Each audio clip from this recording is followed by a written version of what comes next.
Good morning, girls. This week we're in chapter 2 of Ruth, and Boaz has entered the chat.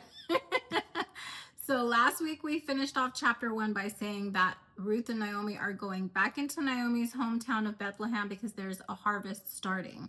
Now, these two women have no idea what the future is going to look like. Neither one of them has a husband. Neither one of them has a job.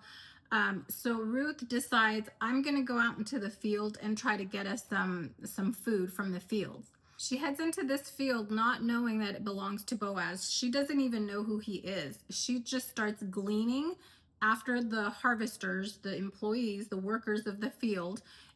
She follows those women and just starts picking up whatever they leave behind.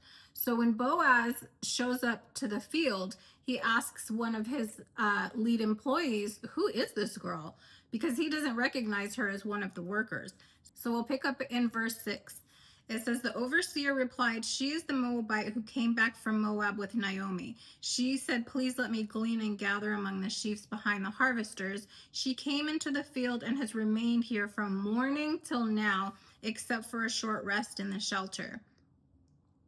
Now, remember, we're reading Ruth as kind of a comparison to the Proverbs 31 woman, and we're trying to see if this lines up, if it matches.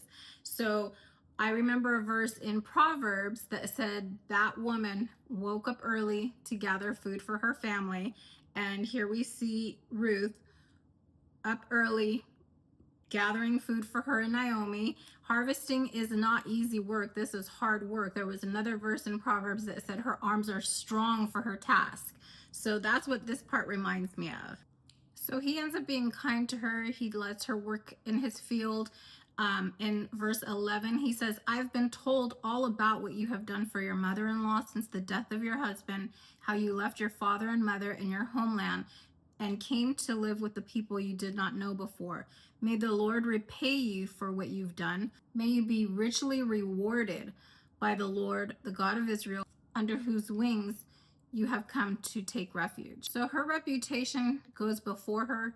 He already knows all about her and what she's done for her mother-in-law, and that not only has she come to be with her mother-in-law, but she told Naomi, your God will be my God. So he recognizes that she's taking refuge with God. He's also already covering her, protecting her, blessing her. He's saying, may you be richly rewarded. So at lunchtime, he invites her to come and sit with them so she doesn't have to sit by herself. She gets to eat as much as she wants. And then in verse 18, it says, she carried it back to town and her mother-in-law saw how much she had gathered. Ruth also brought out and gave her what she had left over after she had eaten enough.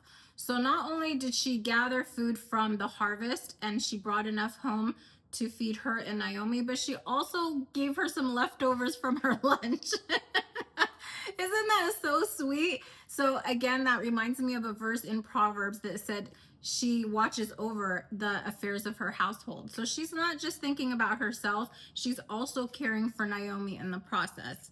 So Naomi's asking her, who is this guy that you're working in his field and he's showing you so much favor? And she tells her his name is Boaz. And Naomi's like, oh, I know him.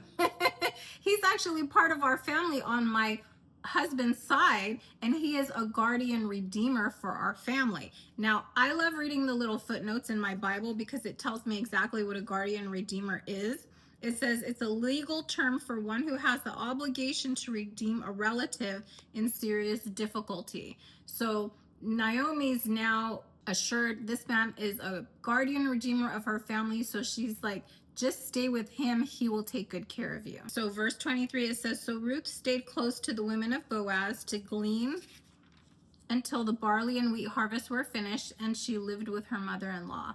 I love that not only is she caring for Naomi, but Naomi is caring for her and giving her advice. And again, we see this beautiful relationship between Ruth and Naomi. So good, right? So I will see you next week for chapter 3. Bye.